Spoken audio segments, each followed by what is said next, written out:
Okay, we're on. So, welcome everybody to the Halifax Board of Selectmen's meeting for July 28th, 2020. We will, as is our usual custom, start with the Pledge of Allegiance. I pledge allegiance to the flag of the United States of America and to the republic for which it stands, one nation, under God, indivisible, with liberty and justice for all.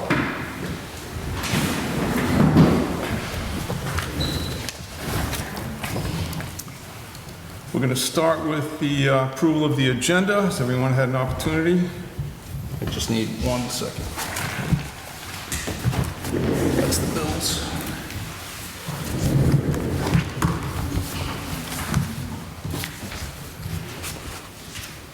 I have nothing to add.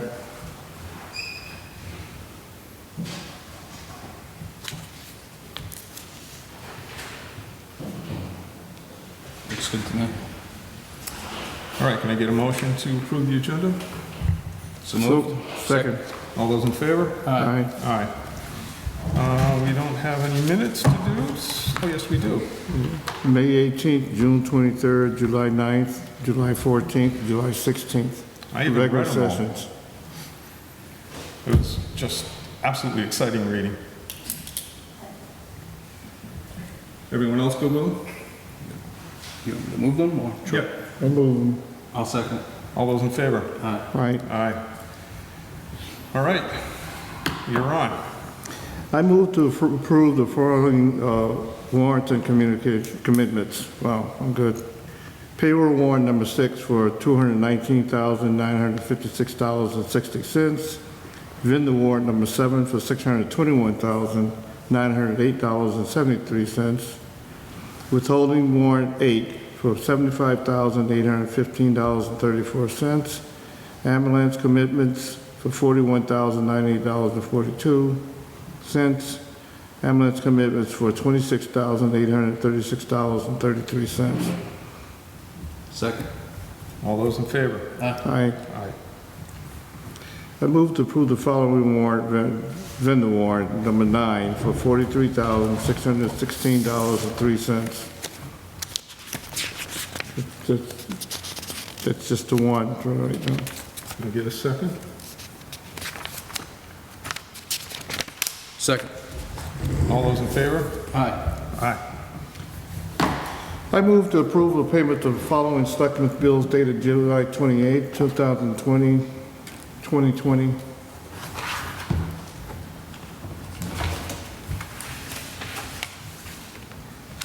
Selectmen's expense account, $1,059 from Mass Municipal Association, annual fee, annual dues.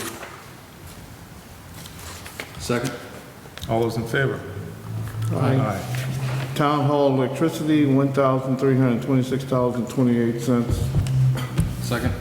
All those in favor? Aye. Aye. Aye. And that completes presentation on the bills. And then we will move on to general mail. So the first item on the agenda was an anonymous letter from a taxpayer resident. I went over the letter. My recommendation to the board is the board hold this over to another Board of Selectmen meeting for the reasons I've stated in my notes.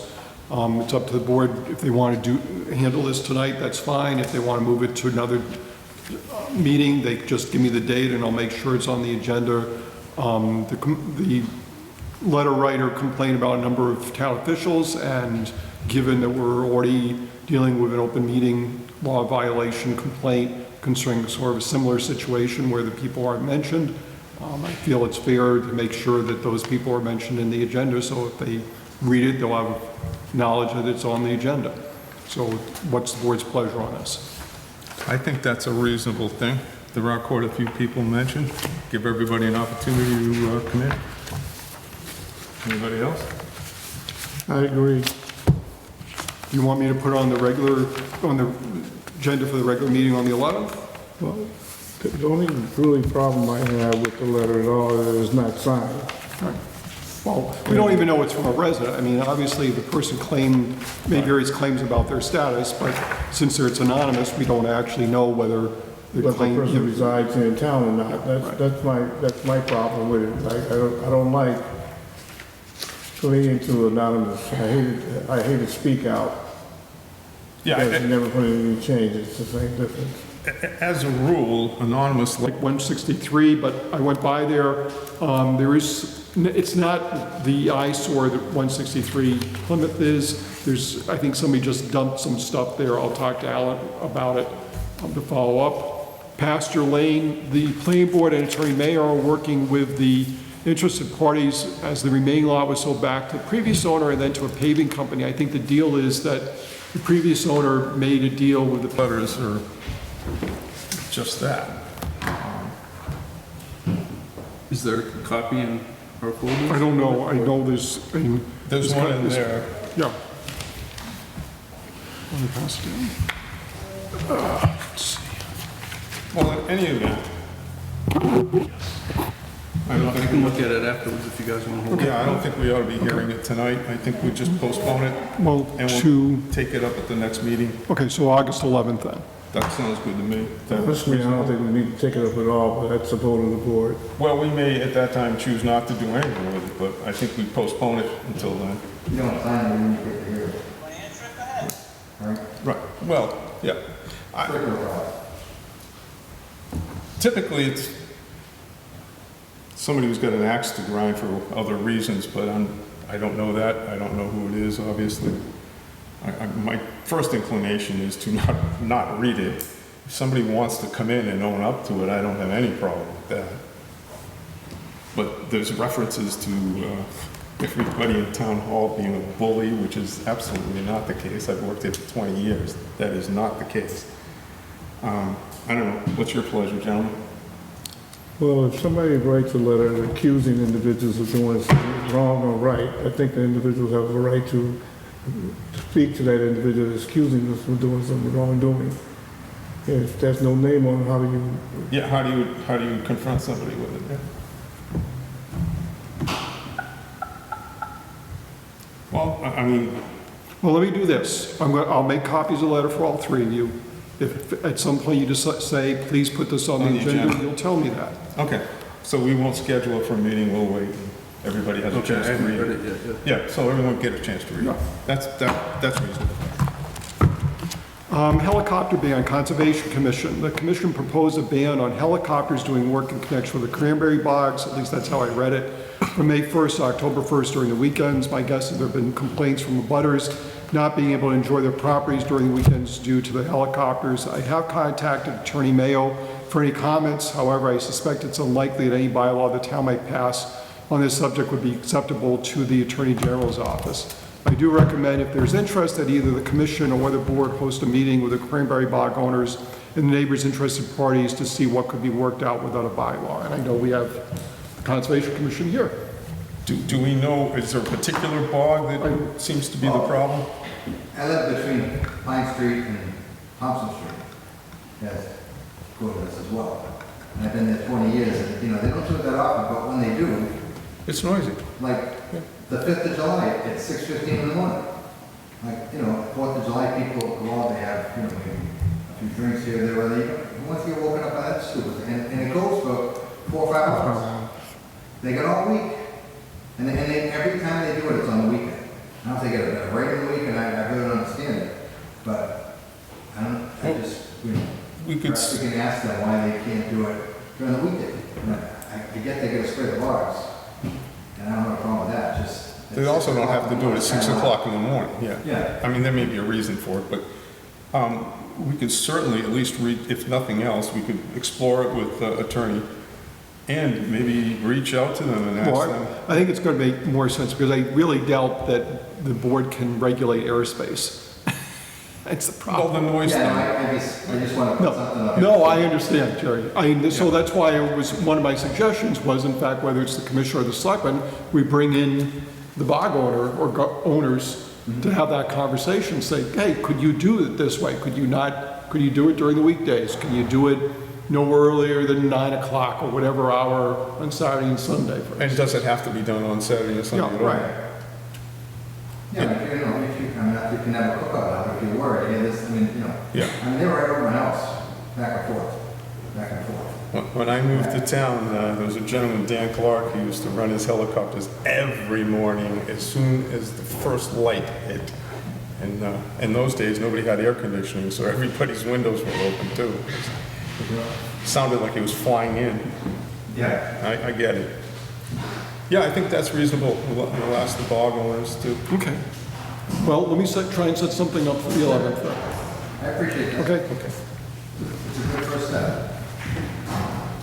Just for the board to update, we're not dealing with this tonight, but Rodney's Kitchen, which is taking over the famous pizza. Okay, we've hit 13. I'm gonna step up, so. No, I'm not a member, so you're good. No, but we've hit 13 people in the room, Terry. Sorry. I'm good. Okay. I'll listen from up here. Thank you, gentlemen. Now you can come in if you want. I was just gonna listen to the helicopter thing. Well, we just finished it. Okay. You missed it. So Rodney's Kitchen was taking over the Halifax Pizza / Famous Pizza space. They're going to be coming in a couple weeks for a common victualer's license. While there's no alcohol being served, the Board of Selectmen does issue a separate common victualer's license for the sale of food to be consumed on the premises. The Board of Health handles the food safety permit, and Rodney's is proposing to do takeout and outdoor dining. So they'll be in a couple weeks. I know that they put some Jersey barriers up around the restaurant to, I guess, try and cordon it off. Yeah. Yeah, the new owners over there have been doing a lot of work. It's nice to see some upgrades going on over there. ABCC advisory, this allows for on-premise license holders, so restaurants, to sell mixed drinks during the state of emergency. Actually, it's not so much a sale, it's takeout. Just like the beer and wine could be taken out, they can now do the mixed drinks until the end of February or the end of the state of emergency. And my bet is the state of emergency is going to be later than February 28th at this point. But no action is needed by the board. PM's notify the license holders of this advisory. So in fact, I think I saw the Villa advertising mixed drinks for takeout just earlier this week. So planning board reorganized. Alan Diaz is the chair. The list of officers is in there. Beautification committee, Nancy Botello has resigned. The committee's recommending that Michelle Barclay be appointed, and Ms. Barclay and 2 other applicants will meet with the board on August 11th. If the board wants to send a nice letter to Nancy for her work on the beautification committee, that would be appropriate. I would move that we do that. Second. All those in favor? Aye. 163 Plymouth Street, Alan Diaz from the Board of Health had been in touch with the mortgage company about cleaning up the property. I did go by there today. There's really been no improvement during the 2 weeks since the last selectmen's meeting, but I know Alan's been in touch with them about this, and I'm hoping that there'll be some cleanup done during the next couple of weeks, but I'll report back to the board, and if nothing's done sufficiently during the next 2 weeks, the next step would be to do the certified letter out, giving one more chance to get the property cleaned up.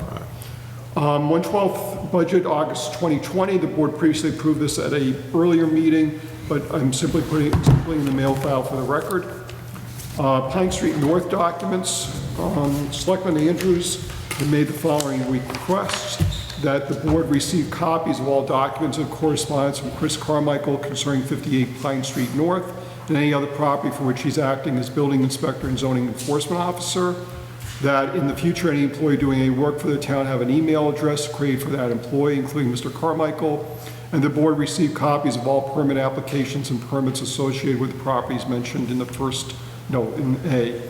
I'm quite willing to follow the directives of the board in connection with the requests listed above. However, given the possible conflict of interest and statements made by town officials, I would want official decisions from the board on these matters, since I don't want to assume responsibility for any actions that the board really should be taking in this.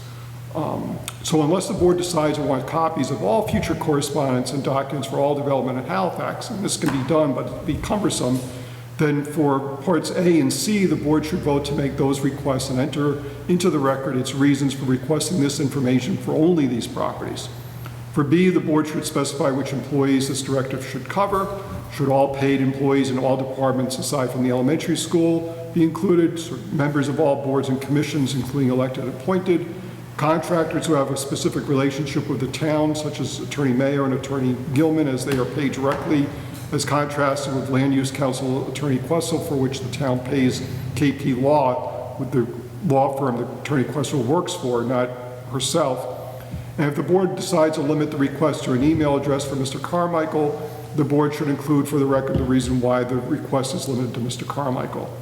Selectman Andrews also asked whether the property owner for 58 Pine Street North is paying for the cost for Mr. Carmichael's work, and the property owner is not. The property owner is being charged for any permits on the same basis as any other property owner. There are occasions when the building inspector needs to consult with others for specific types of buildings due to their nature. For instance, large buildings might require special review due to structural issues or sprinkler systems. However, while that additional cost is borne by the applicant, it's due to the specific nature of the building, not the specific nature of the applicant. The board could, if it wished to, modify the building permit fee schedule to include a stipulation that if the building inspector is not overseeing zoning determinations for which there is no fee and building permits based on the fee schedule, that the applicant must pay all third-party costs. However, that might be seen as disparate treatment as the town's fee schedule is based on such factors as the value or size of the building, not the number of hours or the cost based on the number of hours worked and the other factors for review, inspections, etc. If the board wishes to change the fee schedule to this basis, then it could do so by recommending working with the building inspector along with the other inspectors, wiring inspector, plumbing inspector, and gas inspector to determine how to formulate a new schedule and how to document the hours spent on a particular permit. In addition, the board will have to determine whether an application for zoning determination or like matters will have a fee attached to that application, as there is none right now. Setting this aside, if the board decides that the applicant must pay for the cost of Mr. Carmichael's work, I recommend the board consult with town council before any final decision is made, as requiring the applicant to pay an amount other than the amount listed on the fee schedule might be illegal. What would the board like to do on these issues? So I want to clarify the reason why I requested this is because the town doesn't have this information right now. Like if I asked to see the information in the building department, it's not available because it's in Mr. Carmichael's hands. And as an employee of the town should have a copy of that information. I'm not sure which information you're asking for. And all his emails regarding anything that we ask him to do. Well, you've made that. We've asked him to do the zoning determination or something else. We should have had an email address for that. We should be providing email addresses so we're in possession of the public record. And are you going to be asking that for all employees? I think we should be, yeah. Okay, so does it include Attorney Mayo and Attorney Gilman? Are they, if they're subject to public records requests, then yes. They could be, yes, depending on the situation.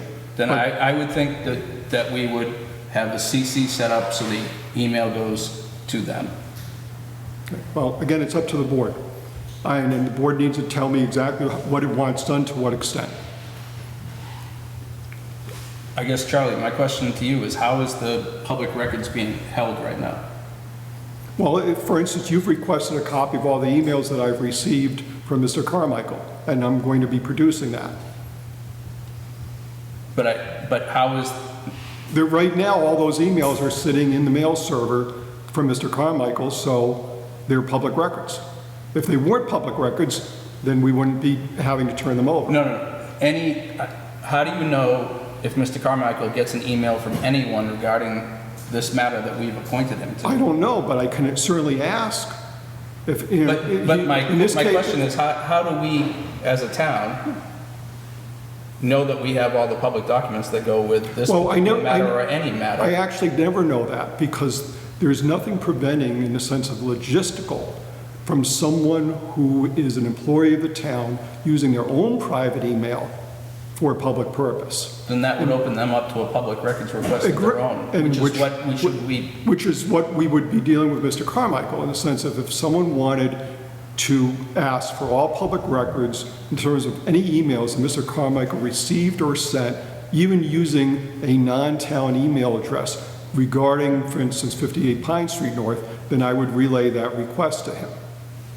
And he would then have to turn those records over. And no more, no less than any other town official might have used a non-public email address for town purposes. So what happens if Mr. Carmichael's relationship ends with the town? Yes. How does the town get those records in the future? Well, if you want, you could simply say, I'd like to get a copy of everything. I'd like to have a copy for the selectmen's. So I guess the way that I worded it isn't for the specific for the selectmen's record. It should be for the town's records. So the building department should have a copy of all those. Well, then, again, if the board wants to direct me to do that, I'm happy to do that. And I will accept that direction from the board. I have no problem doing that. But given, again, as I mentioned right at the beginning, the conflicts of interest that have been brought up about this property and about other subject properties in the area, it is better for the board to direct me than for me to independently make that decision and hold the responsibility for making that decision. I report to the board in this matter. The board directs me to take a certain action, I will do so. So what is the correct motion so that the town starts to capture and retrieves the previous documents and emails from all other employees of the town? Well, if you're going to be asked, let's take it in two steps. If you're simply dealing with Mr. Carmichael, that's fairly simple. If you're dealing with everybody, and I'm not trying to be facetious about this, but you're getting to the point of indicating that anybody who's ever worked for the town, I would have to, in fact, query and say, Joe or Jane, town official, town employee, if you've ever sent an email on not using a town address, I need a copy of that email to whenever, and I'm not trying to be funny, whenever email started up. So you need to place some limits as to that. And then the only other thing I can suggest is if you're going to go down the route of saying that every single town official, appointed, elected, hired, not hired, whatever the situation is, you're going to need to issue a directive that no person shall use a non-town email address for town purposes. You cannot, in fact, send an email out via your home, personal, work, whatever you want to call it, address that has to do with town business.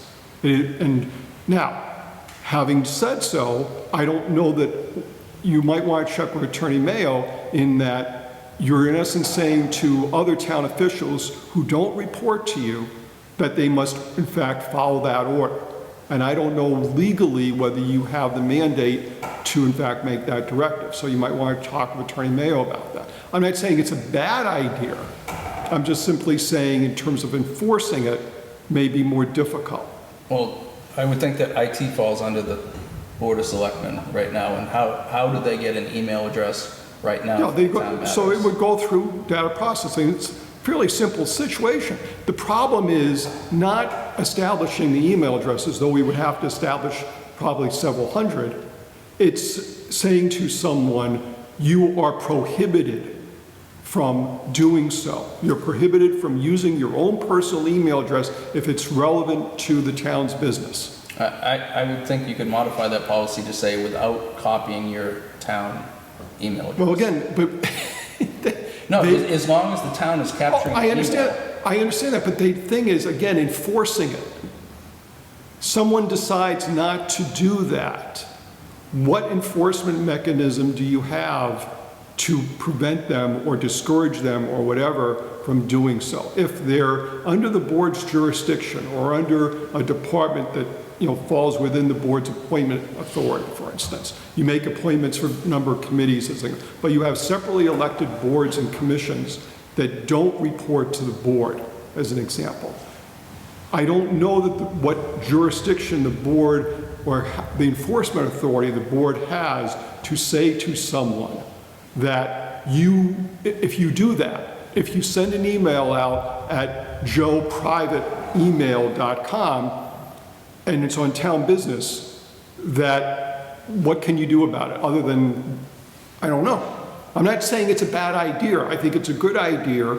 I'm saying enforcing it may be more difficult than you conceive.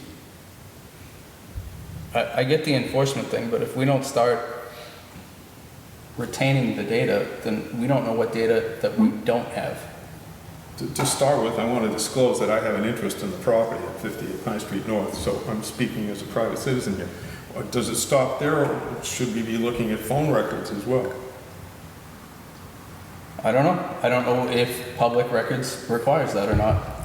Well, I think the calls are public record. If you're using a cell phone, the record of the cell phone, if there is one, showing the list of calls made on a town cell phone, generally is a public record. There are probably a number of exceptions, for instance, police officers as an example, probably those records are going to be exempt. But for instance, if someone was issued a town phone, they don't own the phone, the town does. And the town owns all the data, including the calls made, the calls received, texts made, texts received, et cetera. I'm thinking in terms of office phones. Well, there's no, I mean, there may not be any record, you know, I'd have to check. I agree. And even, you know, and all that shows is in fact that someone made a call to somebody else. Should you be logging your calls as well? Yeah. Well, I mean, all it does is show who called who on a certain date at a certain Yeah, time. It and obviously not doesn't indicate top. what the call was about. Right. Yeah. I'm recusing myself. It's something you two guys can kick around. What's your thoughts, Troy? One, totalistic. Two, if we're gonna require people to do that, how far back are we going for looking? If you were gonna do something, first of all, if it's illegal, I want to check with Attorney Mail. But if you're gonna do something, do we start from this point and go forward, or do we go backwards? I think the easiest thing would be to start going forward. Then my suggestion at this point is wait until we talk to Mail, see what, anything that we come up with is gonna be legal or not, can be enforced. Because what's being asked is just like, if you go out of state, you gotta quarantine yourself for 14 days. How do you enforce that? How do you know when a person's going out of town? Well, right now, there's a fine associated with that. I'm assuming there'd be a fine associated with violating the public records law too. There's a fine associated, but how do you know unless somebody rats them out or the person fills out the form that they're supposed to do, that they actually did it? I just think from being on the finance committee, I didn't have a personal email. But I didn't have a town email. We had all personal emails. All that data should be captured for the town to look back and see what was the financial issues in January or whatever that's not captured by the meeting minutes. I understand that part of it, and I agree to a certain extent that people have to have accountability for their actions, especially if they're using town funds, the town equipment, and change. I'm all for that. I just wonder whether that don't want to overextend what we're trying to do. If the board would like, what I could do is two things. Work with Caesar and find out how easy it would be, basically how many email addresses we need to establish that aren't already established. So for instance, as an example, I know the police department members all have email addresses. They're at this, you know, with the server there. I'm not as 100% sure about, for instance, all the call members in the fire department, as an example, let alone the boards and committees. So we can work out how many email addresses that would be. And that's just the logistical of getting that set up. The separate question is, if you're going to have a policy that town employees, et cetera, use only those email addresses, then I need to talk to Larry about how that would be enforced. I'm happy to do that too. I'm happy to come back to A and C, but I believe you've got actually a 7:45 and Yes, an 8. that's what I was just checking.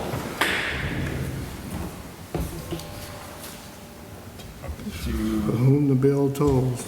want to take an action, or do you? Well, no, I was, well, just gonna- for B, if the board's accepting, That's what I'm saying, just querying the board here. I can do those two things.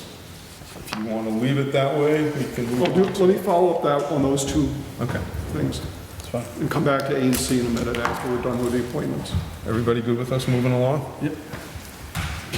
We have a 7:45, we're late, we apologize. We have Justin and Jean Donahue, extension of a trailer permit. I assume that's the two of you? Yeah. Okay. Where's the property located? 87 Plymouth Street? Okay, that's the fire, is that Yes. the one? Okay. You've got 60 days from the building inspector, and now you need to have the Board of Selectmen act on extending the permit, correct? Sounds about right, yeah. Okay. Do we have an application and all that? It's in the packet? It's in your bag. Oh, okay. And then we'll back. Pink. Yeah. This is pretty typical. I don't see a problem with that. I mean, dealing with insurance companies and contractors, especially in this environment. I can't see why we wouldn't do this. You're applying for 6 months, so we'll take another look at it in 6 months. But just make sure you don't wait until The last one. 5 months and 30 days. If we get to 5 months, contact Pam to get appointments set up for, so 6 months from now is January. So contact Pam, let's say December 1st, if you need another extension.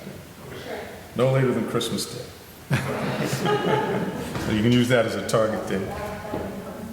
No, I know, but it helps. Any questions from anybody? Now, I just want to know if it's a luxurious trailer or not. What did you say? Does it have AC? Yes. I would move that we grant the permit for a 6-month extension, You get a second? Second. trailer permit. All those in favor? Aye. Aye. Good luck. Thanks. Sorry to keep you so long. And then Susan is here, when the board hired her or appointed her or whatever term we're using, the idea was you all had her here, or the equivalent of here downstairs, I think about a month into your appointment, Susan, if I remember right, just to sort of provide a brief update. Everything was being transitioned, everything, and now she's 7 months into this. And I thought it'd be a good idea for the board to get an update and talk with her about the various programs that are happening at Council on Aging, how she's dealing with COVID, whether any changes need to happen, providing services, and anything else to do with Council on Aging. All right, Sue, you're on. So everything's going well. We're continuing to provide services like we have been the whole time. We did start our outdoor programming on Monday. It was hot, but it was very much appreciated. They were happy to be back. We're still, with regular, we're doing the meal deliveries, the grocery shopping, things like that. We're not doing, we can't serve food or anything like that because of the guidelines, so we haven't done any of that. I don't foresee us being able to open until next year, probably, as far as being able to use the building, just because of the 6 feet. Well, in the phase 4 protocol. Yeah, and they, basically once they. It would be too confining in there. You couldn't Yeah, possibly stay we just separate. don't have the spacing for it, and they know that, I've explained that to them. So they're happy with the outside tent, and we can fit about 15 people, maybe a little bit more when we saw it, measured it out, so, but that's gonna work out good, I think. We have used the time to, Lisa has painted all the walls, we've gotten rid of 20 years worth of stuff. We've done a lot of tossing, so, that's, files and the computer system and just things that have been donated over the years that, we're no longer any good, or we donated to, the YMCA, like we had a lot of like materials and yarns and things like that. So we've been working on that. We are providing exercise classes on the cable access channel for people that are homebound, can't get out, and they're appreciative of that. They don't have a huge interest in learning to Zoom. I've put it out there a few times, nobody's biting, so we would be able to offer a lot more programs that way, but we haven't used a lot of technology at the center, so I think a lot of them just don't even have it. Oh, they're all like me, they don't like computers. Right, they don't want any part of it. So, but I did on Monday, the very first class, someone said, can you show me how to Zoom with my daughter? So it was nice because I was able to sit with them and show them how to do it. So the ones that are interested know I'm willing to show them how to do it. So, Good. we replaced the appliances in there, the dishwasher, the stove, the microwave, so it was a paint to the kitchen, it looks really nice. So that's what we've been doing. That's good. You take advantage of the The time. The yeah. downtime. When no one was around, Yeah. yeah, absolutely. Yeah. And you're going to be doing the men's group outside on Thursday? Doing what? The men's group, Yeah, the men are coming back. The men are back. The men are back. wheelchairs and all, right? Yeah, whatever you got. Yeah.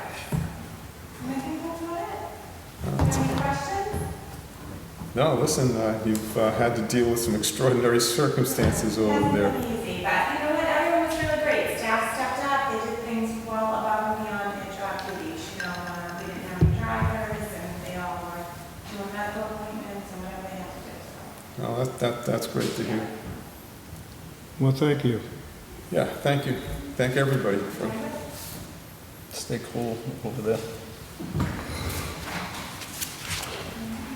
All right, moving on. Well, I'm sorry, I need to finish with the questions I have about the permit applications and such for Oh, okay. 58 Pine Street North. I don't know what the board wants to do. Does it, because if the board is going to say, as the board, we want copies of all these documents, and only for 58 Pine Street North and/or any associated properties such as the one that's adjacent, that Mr. Carmichael recently made a zoning determination, then I want the direction from the board to do so. So I guess the question is, are the documents and the information that he used to make that determination available in the building department? I don't know. I believe they are. I will find out. So I guess that is my goal of requesting that the information is retained by the town. So if the information is in the building department, Board of Selectmen doesn't need to have it. I just I mean- want the town to I be know in for, possession of I know for the 58 Pine Street North property, all of those records are with the building inspector right now. So Okay. someone could walk in tomorrow and ask for a copy of the file or be able to examine the file for 58 Pine Street North. Okay. I can check about, it's still listed as 0 because we don't have, there's no building there, but I can find out. I know Mr. Carmichael, as I said, made a zoning determination. I may have simply scanned the electronic copies for his perusal, in which case, again, the building office would have those. All right, well, as long as the building department hasn't, it's not so much that I was asking that this board retains the information. I wanted to make sure that the town retained the data. So if the building department has it, then Okay. the board doesn't need to have it. And then on the question of fees, does the board want to make any changes to the fee schedule? Does the board want to change what the applicant for 58 Pine Street North is paying? Does the board want to take any action on fees? I think that information was just requested because I didn't know what it was. At this point in time, I see no reason in changing the fees. When we're looking at the logistics, what's going on, what the decisions are made, information that decisions are made on, and how is it pertinent to the situation at hand. The fees, I don't think, have anything to do with it right now. As long as we treat all conflicts the same, I think that's fine. Yeah. As far as I know, that's what's being done. If someone has information to state otherwise, I guess they could bring it to the board. Okay. For Maryland's Landing, the truck complaints, I informed Maryland's Landing about the complaints that the board had received and the staff there. Maryland's Landing will be notifying, already has notified all the contractors to avoid Laurel Street and Circuit Street.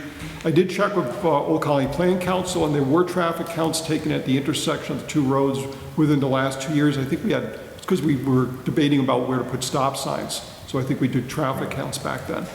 And that information, because it's recent enough, can be used for a weight limit truck exclusion for those two roads. The board's practice is to hold a public hearing or forum, notifying the residents before making a decision like that. And does the board wish to move forward on that issue? Probable date would probably be August 25th, because the agenda for August 11th is already starting to back up a bit. I think we ought to pursue it.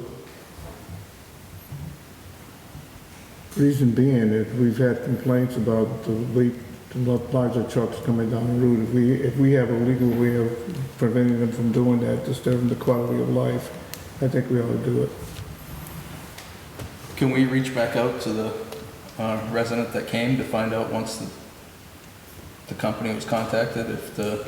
Well, basically, what have they had problems, let's say during the last week, as an example? Yeah. Because my hope is, after the board dealt with this 2 weeks ago, I contacted Marilyn McDonald, and my, the emails, et cetera, I think happened with him before I left, and I'm hoping the problems have been remedied. But you still may want to have the signage, in case there was another instance, the signage would help maybe prevent truck traffic from, again, accidentally going down those roads. And, I'm good with the signage. okay, but you need to have in general, you have a public forum or hearing. Yeah. To put up the sign. But I can certainly check with the resident also in the meantime. I think it was Chris Winowitz who was in, if I remember right. Okay, let me check with Chris in the meantime. And what I'll do is for the time being, try and set something up for the 25th. That sounds good to me. Everybody good with that? That's fine. On Bud's Goods, just for the board to know that the board did send a letter back to the commission, the Cannabis Control Commission, stating the town could not make a zoning determination on Bud's Goods application based on lack of being given a copy of the application. There's no other action needed. There's a resident later on that sent a letter, but I'll get to that in a minute. On the qualified immunity issue, we got clippings from various people. There was a Boston law firm with past experience in municipal matters that sent something that's sitting in the mail file. Also, the board received a copy of a letter sent by the Bridgewater police chief. I don't know if the board wants to do anything with the police reform legislation that passed the Senate or is being proposed by the House, and I think... What exactly are you talking about, qualified immunity?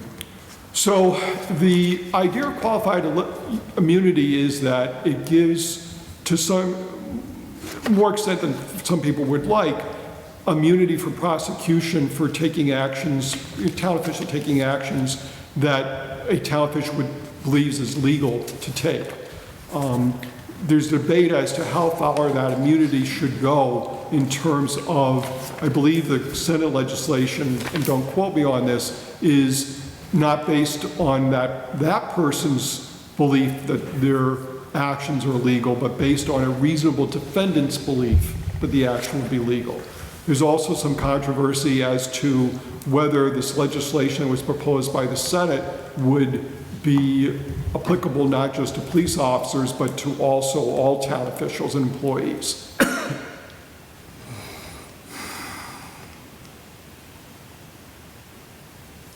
Thank you. So the information's in the green file. If anybody wants copies, I'm happy to make it. On the CARES Act possible project, I didn't get to that. We had received a number of submissions. The board still, I may be able to bring something to the board on Thursday when we hold one of those CARES COVID meetings. I'll see what because that's on the agenda. We received a whole batch of stuff after Thursday when the meeting was posted. It's up to the board whether you want to deal with this. I at least will tell you that these things came in. We did receive a request, a letter of interest, in essence, an email of interest for someone to purchase the property at 4 Upton Street. This is the property where you had asked me to get an RFP done for demolition of the building.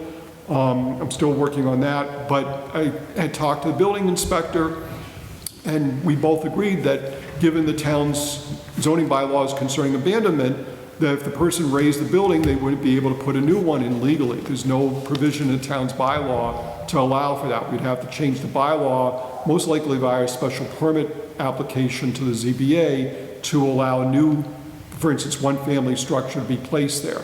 And it's not a simple matter of, okay, I'll simply take what's there and do renovations. Again, the use has been abandoned for more than 2 years. They've clearly done so. And if anything qualifies as an abandoned use, that would be the property. So, I've talked to the board about this before. The board so far has not been inclined to submit a change in the zoning bylaw that would establish a special permit process so that a use could be reestablished. In this case, the situation is it's a substandard lot. If it was a 40,000 square foot, 150 feet lot, it would be a non-issue, right? But in this case, it's a much smaller lot. So any buyer would not be able to put a new one-family house there. In essence, the only folks who might be interested would be the abutters. And the abutters would say to the town, well, we're not going to pay the amount you're looking for back taxes because we can look at, see who else is going to bid. We're happy to buy it for $1 off of you, but that's what it's going to be worth it to us to do so because you don't have an alternative. You have nobody else looking at purchasing this property. We currently have nothing on the warrant. Correct. I mean, from my perspective, we have zoning in place. So if somebody abandons the use, the town takes it for foreclosure, we sell it off so somebody can add it to their land and become more conforming. Right, but the only people interested are the abutters. Right, Well- but that's how you get more, I mean, the whole idea was to get more lots to be conforming over a certain period of time. And if that's the board's priority, that's fine, but we would end up, given that, we will lose that money on the back taxes. We will never regain what we foreclosed the property for. What kind of money are we talking about? Do you know? Well, for 4 Upton, I'd have to go look. I'm just curious. What is it? 4 Upton. But, you know, I'd have, you know, I don't know what the current valuation was, the valuation when we foreclosed or anything like that. I would Well, check. that's not gonna show you arrears and anything. Well, I could just look up what the town has it assessed for. I can check.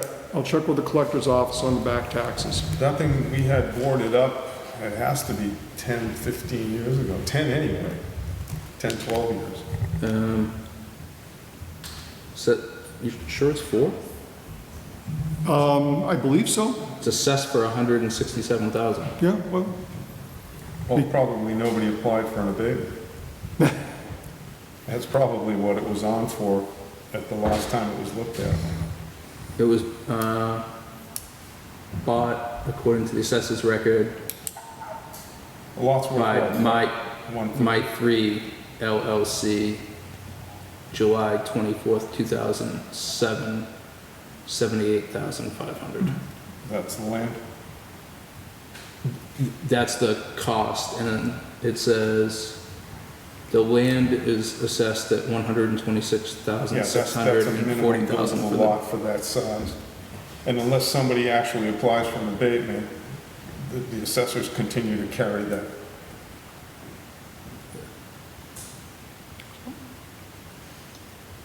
But to Charlie's point, if somebody were to buy it, they'd have to take care of all the arrearage.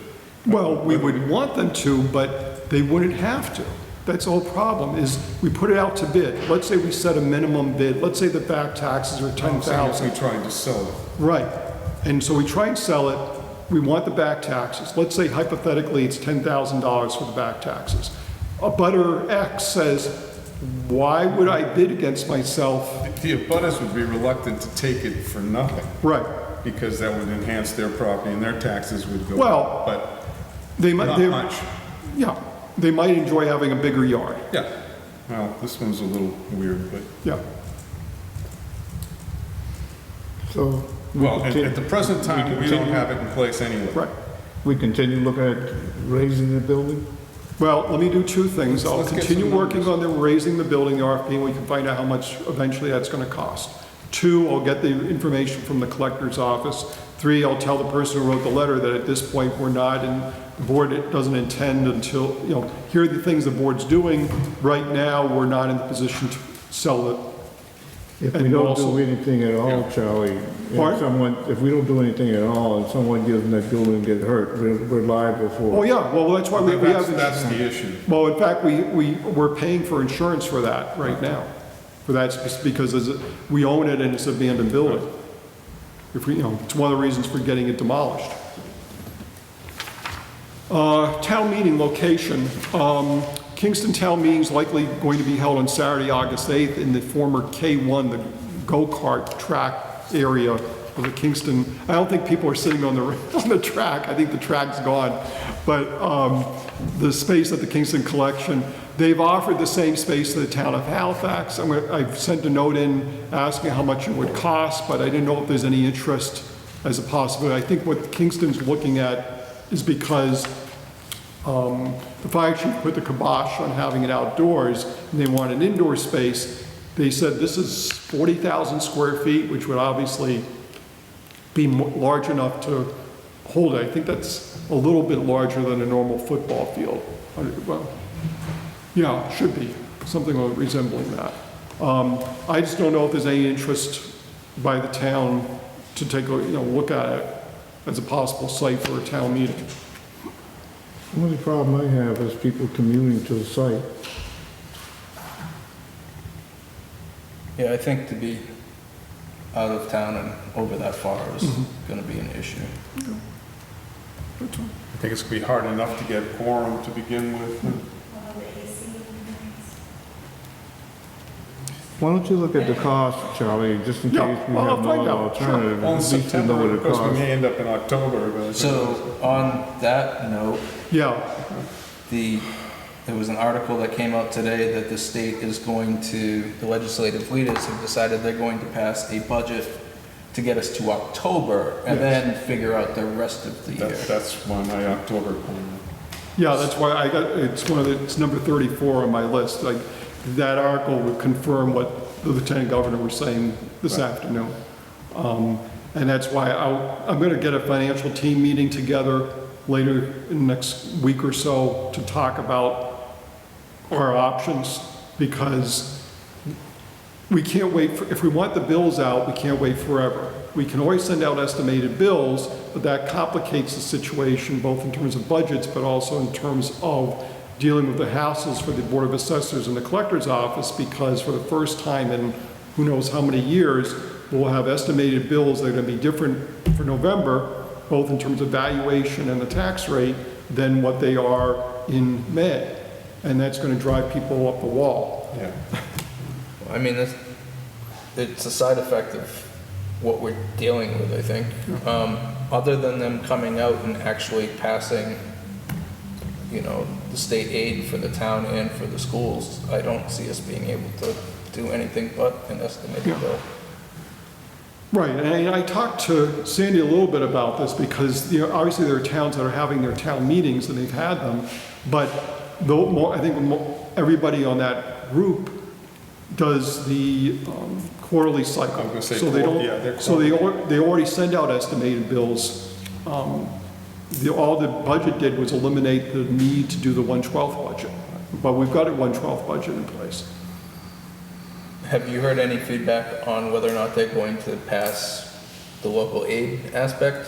Any earlier? Yeah, I didn't get any sense of that at all. But I will say, I mean, Lieutenant Governor Polito did, sort of, how do I say, hint, not about specifically about that issue, but in essence hint, we should have something more for you soon. Now, what soon is, but I don't think it means a month from now, in the sense of the next MMA webinar, whatever you want to call it, with Lieutenant Governor and the other state officials isn't for another 4 weeks. It sounded based on what she was saying, which she wasn't so explicit about it, but they should be saying, I would think, something in the next week or two. But I don't know whether it's going to be clear enough. I mean, one of the things about waiting another month, of course, or later, is the farther they get into the fiscal year, the more burden they have to not make substantial cuts in the local aid, because if everybody's running on a certain set of assumptions and suddenly they only have 8 months to make cuts rather than 12 months to make cuts, things get worse. it means instead of cutting one teacher, and you had to cut 2 anyways to get the savings of 3, Right. now you're looking at cutting 5 or 6. Yeah. Right. State revenues have to be way off. I'd have to go look. The July numbers won't come out until maybe August 5th or something like that. But that should recapture all of from March until July, Right. right? Of what they, Yeah, and we'll look at, I mean, we're not in the situation of shutting down, we've been building up. So July may be better than, for instance, April was, Yeah, right. as an example. The concern that was shared at today's webinar is, you know, and looking at the numbers and hearing what the governor said in the last couple of days, is there is a worry that we're not holding the line in terms of COVID cases and everything else, that people are getting a little more relaxed. You know, you had that cruise out of the Boston Harbor a couple of days ago, as an example. You had a cluster in Chatham, et cetera. If they're seeing a slight uptick, if that uptick just continues and the death rate goes back up again, they're certainly not going to be relaxing anything more. They may just turn it backwards. What you're seeing is COVID fatigue. Well, but I mean, our parents or grandparents had to fight the Nazis. I mean, that took, That was petite. well, I agree, but it didn't, but, people understood it wasn't gonna take just, 3 or 4 months. They had that illusion back in World War I that suddenly the troops would be home a few months later. That didn't happen either. They certainly had We were only in for no. what, 16 months or something? Pardon? The US in World War I Yeah, wasn't that long. no, it wasn't that long, but it was, Still 100,000 casualties. yeah. Well, trench warfare does that. You want to run across an open field? You go right ahead, sir, you go first. Into machine gun Yeah, fire? right. Nah, I'll pass then. Okay, but I'll check on the location thing. 21 Plymouth Street, just so the board's aware, we've been getting emails from Scott Clausen about a possible relocation of a pole near his property. That's all we've gotten are the emails. We've never seen anything from National Grid. He keeps CCing us on the emails he's saying National Grid, and neither Pam nor myself have seen anything. Just so if for some reason he asks any of the three of you, hey, what's going on with this? Well, I've told him we've not seen anything, but so the board's aware of it. New travel order from the Commonwealth. I've put a copy of the travel order in your packets or whatever. Also a draft policy specifically saying draft on it. It's not, you've not approved this or anything like that. I was talking to my colleagues this morning from the South Shore, and everybody's having to do something along these lines one way or the other. In some cases, they already had a more specific travel policy. This one's more tied into the August 1st. I'll talk with you all about it on Thursday at our COVID meeting. Yeah, that's but we do need to have a policy in place, and we need to get that information out to the employees because the state's directive takes effect on Saturday. August 1st. Pardon? August 1st, isn't it? Yeah, this coming Saturday. Aldana Road Properties, Pam and myself are working with Frank Basler and Joan Pierce to gather all the original documents together for the filing registry of deeds. It looked like the title examiner from the state wanted all the documents together, all the originals together to be sent up to the registry. So we'll get those together. We'll have Larry then bring them to the registry and get this closed out. Back on the COVID. Yeah. Can you forward that to Jill? I did. Okay. Yeah, I sent it out to the department heads earlier today, saying I wanted any comments anybody has. Okay. And she's on that list. I mean, I don't think legally it applies to the school. The school has to do its own. I don't think the board has jurisdiction. Right, I was just thinking But yeah. that we need to do this on the Right, school committee yeah. too, so. Right, if you have everybody coming back when school starts and they were all in Florida or someplace. Well, or say somebody has a wedding that's Yeah. booked that they're still moving forward with and it's Columbus Day weekend. Right, true. If they're getting married, are we gonna quarantine them afterwards? And Yeah.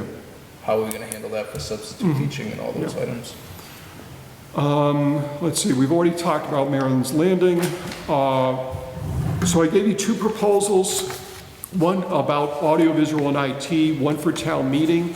This is the same from East West Enterprises. This is the same firm that handled the audiovisual and IT for the town meeting in Plimpton.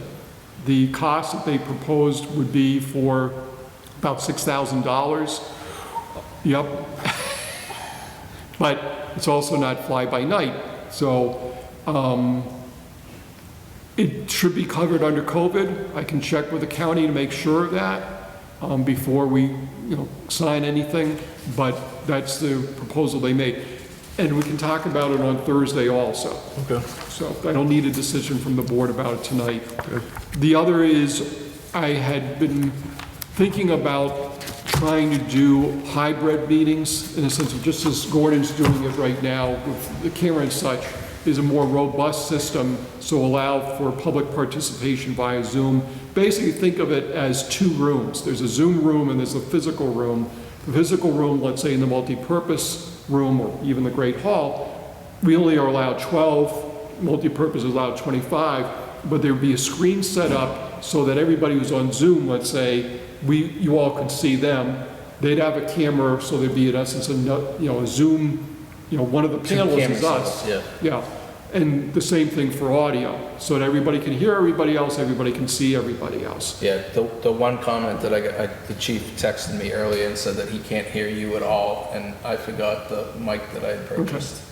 I did talk to Area 58 about if they brought in a camera that had an HDMI output, we could just use their recording to that, studio yeah. and just connect it to the camera, and we don't have to do this.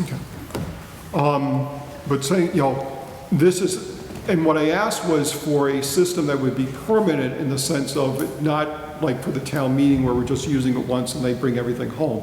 This would be a permanent system in the sense that we would own it and operate it, but it could be portable. So that if we want to have a meeting in the Great Hall or in the gym or in the multipurpose room or any other place, maybe even outside for that matter, that the equipment and such could be moved. But it gets pricey.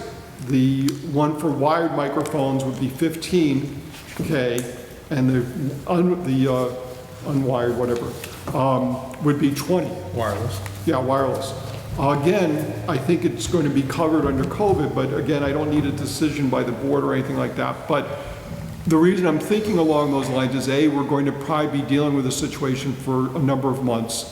B, we have hearings such as with the Chapter 40B for Country Club Estates, where I know that the ZBA members are uncomfortable having a meeting where everybody can't be there.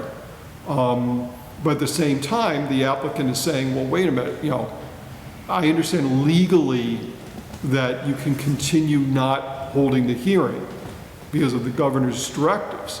But at the same time, we should have a right to have the hearing process move along.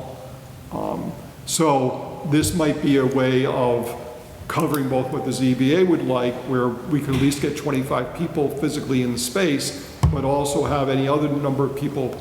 I mean, there are limitations, that could do it via Zoom. There are limitations. We do have people who, as Troy's pointed out and as Susan's pointed out, don't Zoom, either because they don't want to or they don't have the IT equipment or whatever.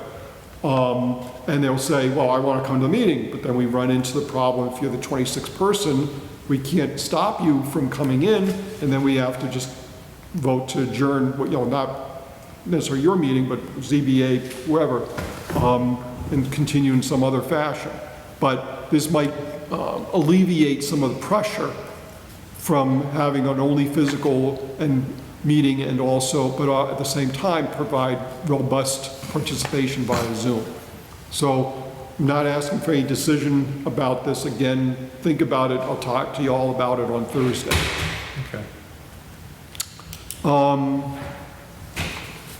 Gordon, when the lieutenant governor was the conference, we had somebody from DESI on the conference, and I know not necessarily here at Silver Lake or at Halifax, but because I've been talking with my colleagues, there may be districts that are wanting to or thinking about bypassing the DESI regulations, directives, whatever. And what the person on the call said was they're looking at the educational directives as recommendations. They're looking at the health policy stuff as directives, as enforceable. So that things like the 6 feet rule, the mask rule, whatever the medical information they're saying you must follow, the procedures you must follow in terms of health, need to be followed. And if a district decides not to, they may intervene with the Massachusetts Department of Public Health and the local Board of Health to ensure that those measures are being followed. Okay, so on that note, we are talking about 3 foot. DESI came out and said there's a 3 foot requirement. Okay. If the students wear masks, they can be within 3 feet of each other. Still have to be facing forward? And you're supposed to be facing forward. That seems The practical. desks at 6 feet, there's a question over whether it's center to center or edge to edge. Right. Because edge to edge, now you've just lost the space of the desk. Right. So, And that's what I've been dealing with, because you put a chair, I mean, just for example, with the seniors, I put an X on the table, told them if there's an X, it's a spot for you, so I didn't have to put it on the ground, so it's gonna get ruined.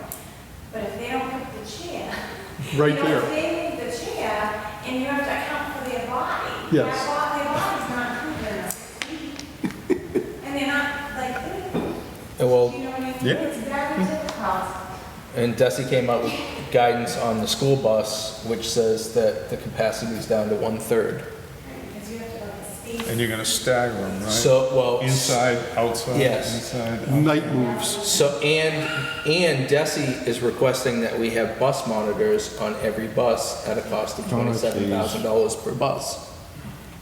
Is that COVID covered? I don't know, but I can tell you that we got the cost tonight at the Silver Lake Safer meeting, that in order to run a double run of buses every day for 90 days, for the high school, it's $450,000. For all the elementary schools total, it's $450,000. And they're saying that, the bus company is saying, they're unsure of whether or And that's not. only 2 buses. That's the 31 buses double run. Is that gonna take everybody at third capacity? Well, so we are going to put out a survey. We're going to try to get guidance of whether or not we can send out a waiver document that says that you're waiving your child's seat on the bus, and you will drive the kids to school. That So creates a whole other issue. logistically, this is a nightmare. Right. The hybrid, from my perspective, it's a nightmare.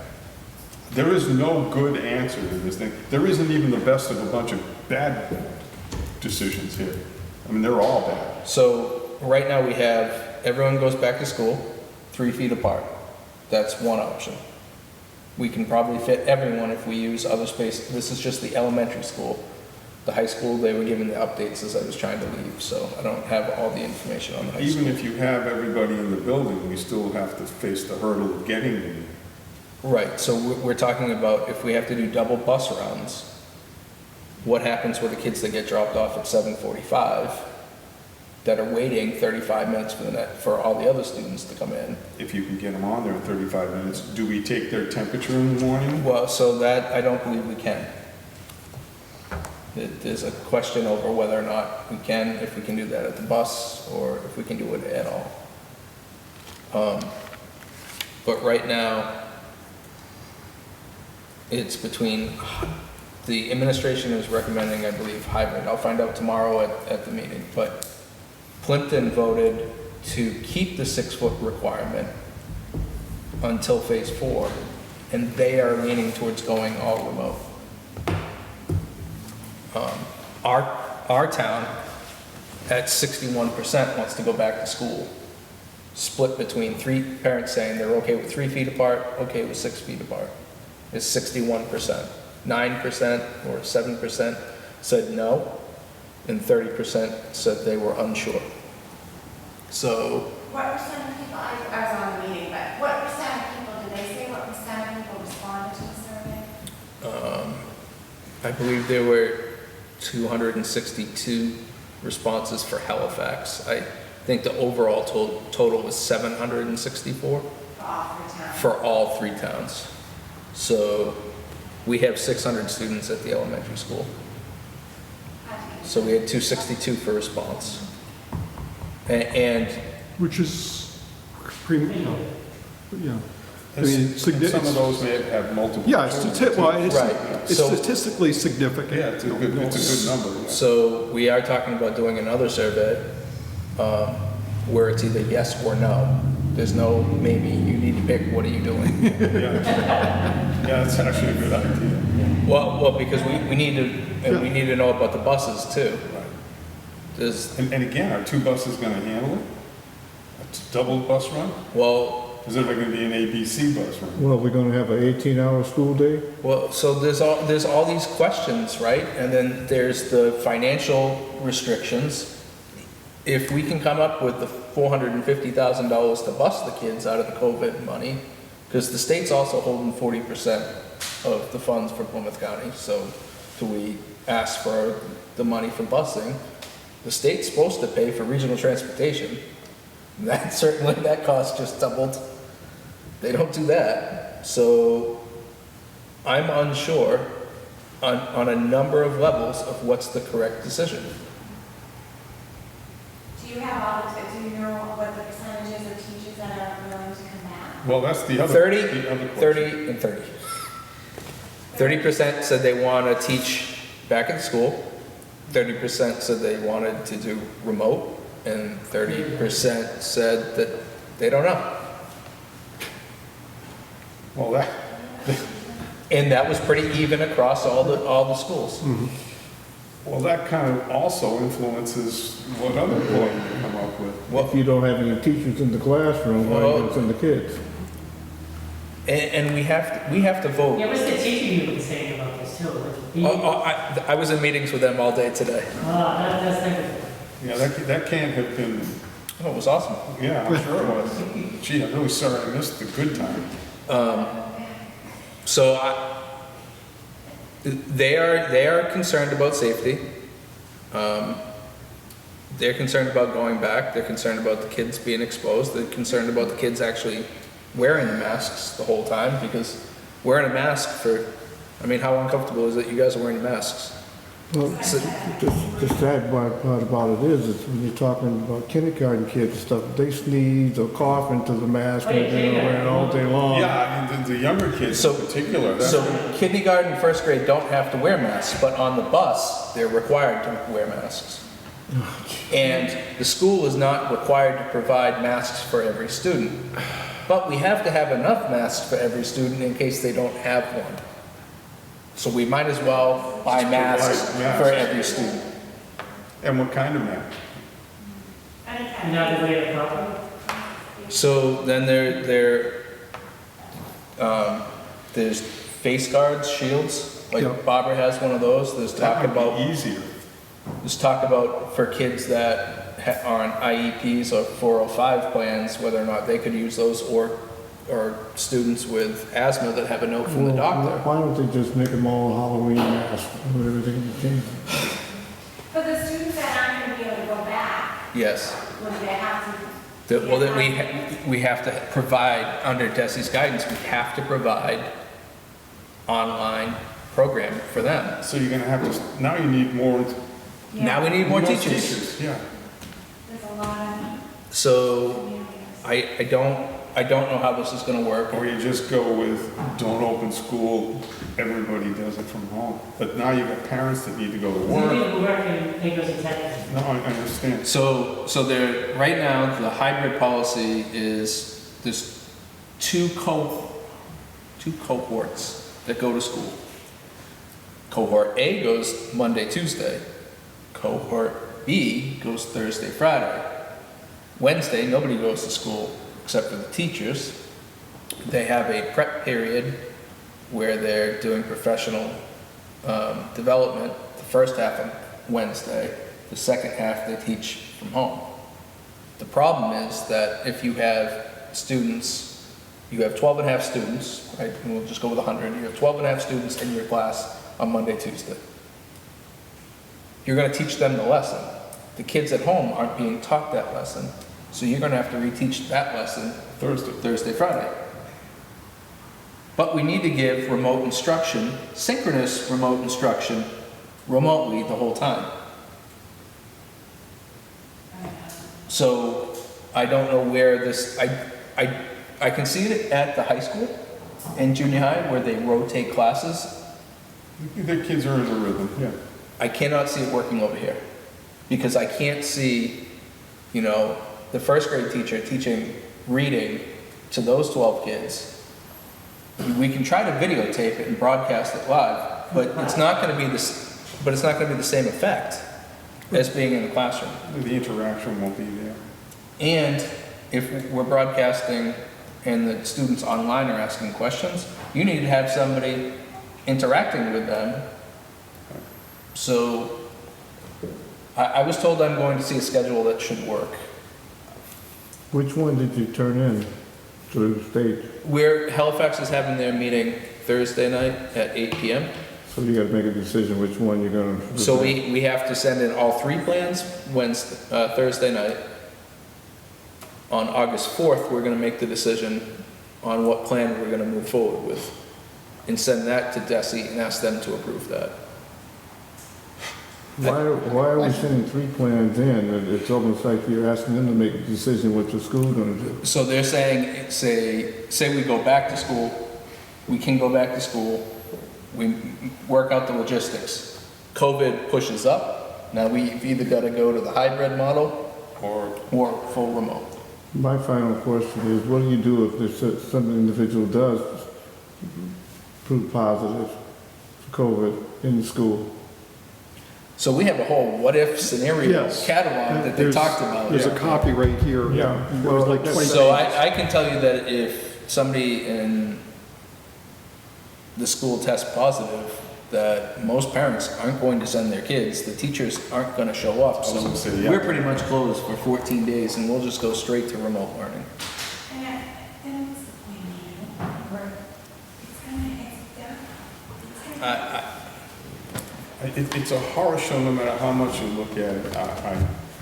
I think the best thing to do is pick whatever we're gonna go forward with as soon as possible, So that everybody has. so that everybody's aware, so the parents can start to plan for childcare that they have to deal with. I mean, I have a second grader. The problem is childcare centers aren't opening anyway. No, Well, no, the daycare centers, their numbers are still limited. no plan is foolproof, but the best thing you can do is pick a plan and then modify it as you go down to rethink it. Because there's no way you're gonna have a plan that's gonna work completely the Did you first say time. you get a chance to push it back 2 weeks too? They did. Well, the state is allowing, 2 weeks. so the state said that the requirement for the children being at school is down to 170 days. So you could take 10 days and set up professional development for the teachers. And What risky move though? What if we have bad weather? What if we have COVID? well, Then they're gonna have to suspend it, that's all. Because the other part of that is, I mean, you can't get them going through the summer because you haven't got conditioning. so then every classroom has to have a working window now. All the windows have to be open throughout the day. So I'm Rain or snow? not, and on the buses windows have to be open the whole time. For air exchange. So I'm not sure at the junior high and high school if every classroom actually has a window. So you've also got to, There's inside classrooms that don't have windows. you've got to supplement your heating budget too. I'm completely overwhelmed with this. There is no good scenario. I mean, I can see somebody sitting down and coming up with these possibilities, but to try to apply them is,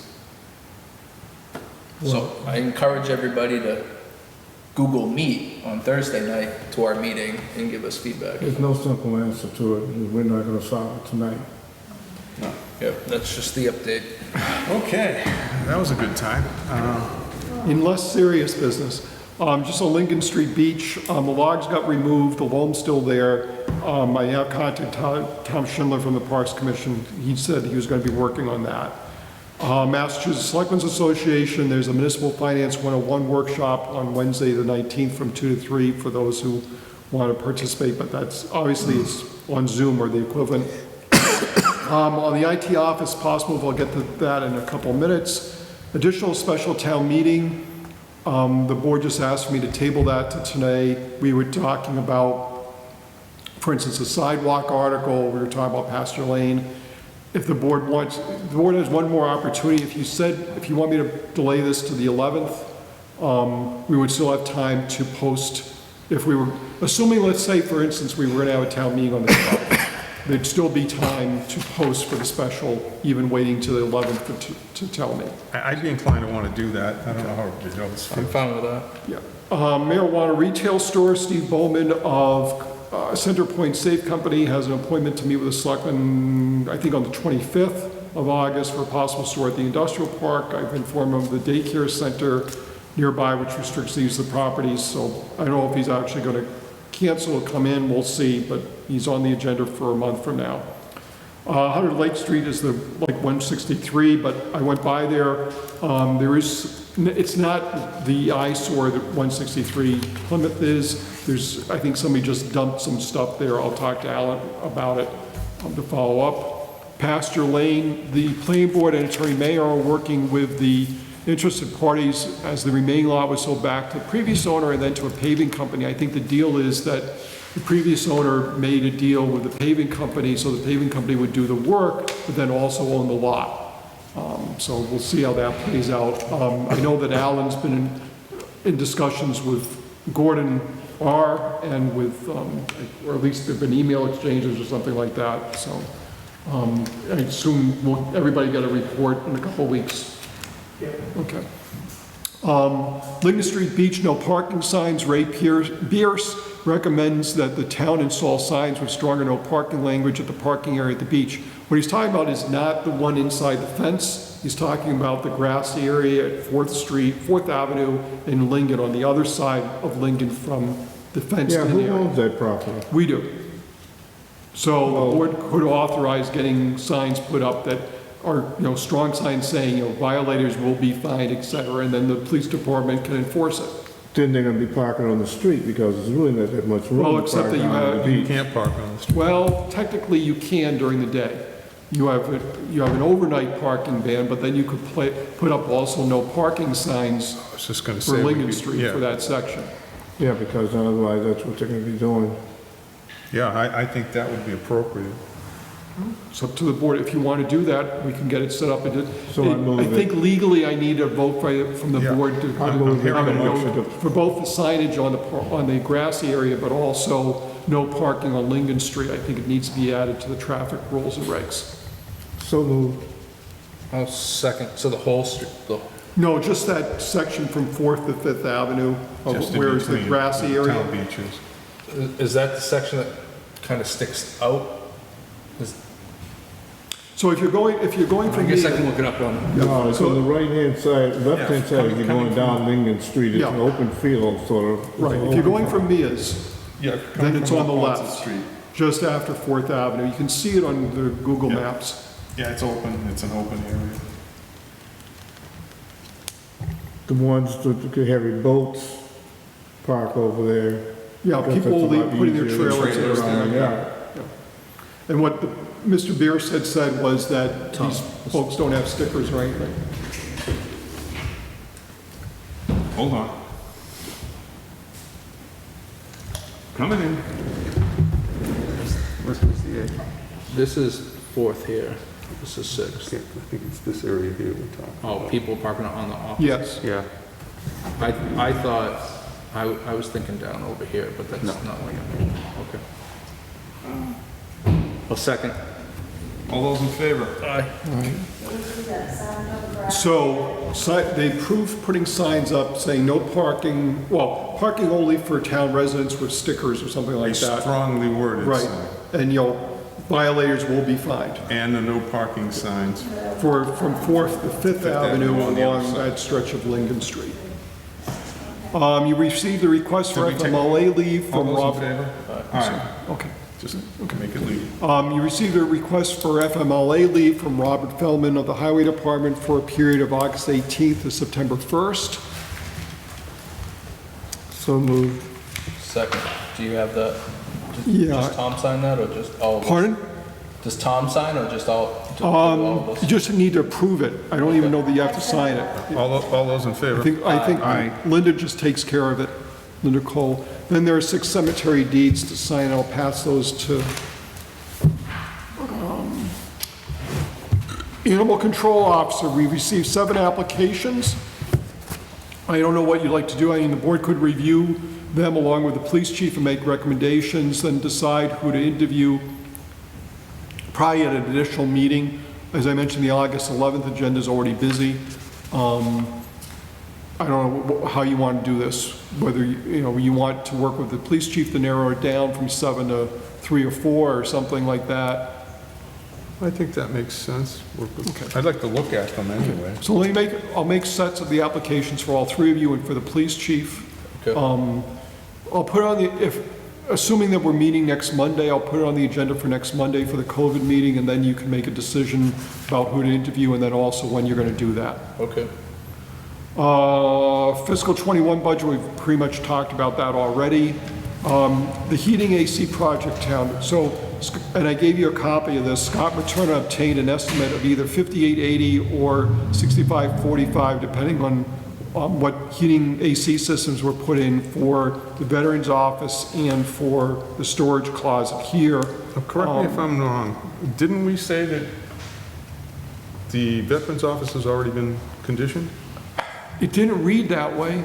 I don't mean that what you said, I mean from what Scott gave me to give to you. Yeah, no, it didn't. I agree. When I read it, but Well, I think at the last meeting, we Yeah, were well, that's talking what I about the thought fact that it too, was that done. but I'll talk with Scott. He said it wasn't really working that way. Oh, It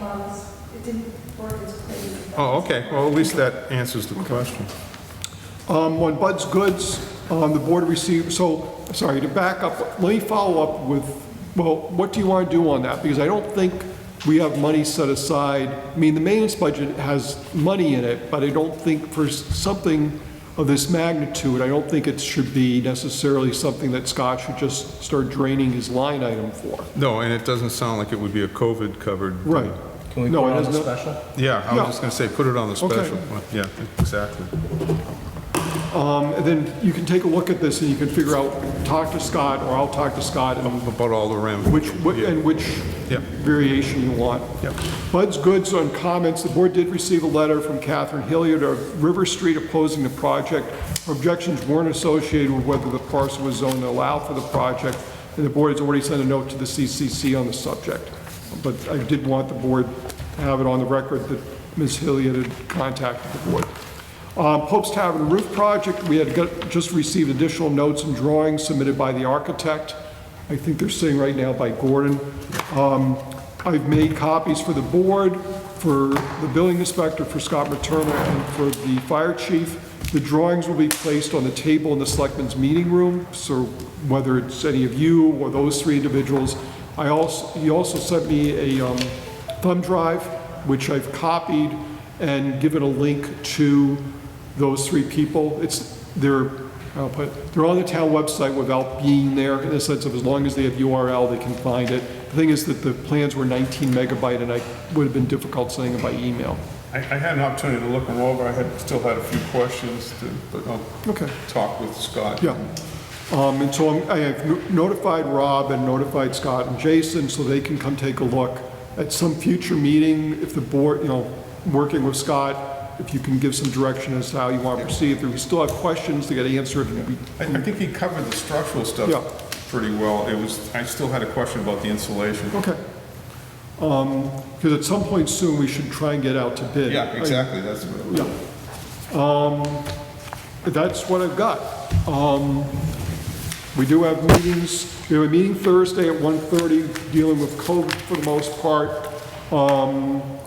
Then our regular meeting schedule on the 11th, we've got some appointments, then the 25th, and then we get into September. Okay, so that's the end of our working agenda. So what meeting do we have to have Mr. Carmen come in and revote? To, again, postpone from Yeah. I think we did the 29th, was it? Yeah, So you could, again, we could do it at one of the COVID meetings, or you can just do a 5-minute, even just special 5-minute meeting to I just didn't know if postpone. there was a deadline that we had to do that. Well, on a practical basis, I would, it's, thankfully now we've got that month. If I wanted to give notice to the townspeople, I would probably want to do it, a couple weeks in advance. Yeah. It wouldn't necessarily be the 11th, but it'd probably be soon after that. Yeah, what's scary is that it's almost August already. Yeah. It still The end of feels this like week. it should be June. But I don't have any reason to go in executive session. I know it's on the agenda always, but there's nothing to bring to the Okay. board. All right, in that case, So we're not spending any quality time together? I think all time spent with you is quality time. in that case, I'll entertain a motion to Good adjourn. night. So moved. Do I have a second? Do I have a second to adjourn? Second. Ah, excellent. All those in favor? Aye. Aye. Thank you, everyone. Good night. Stay safe. Not I, me. Me.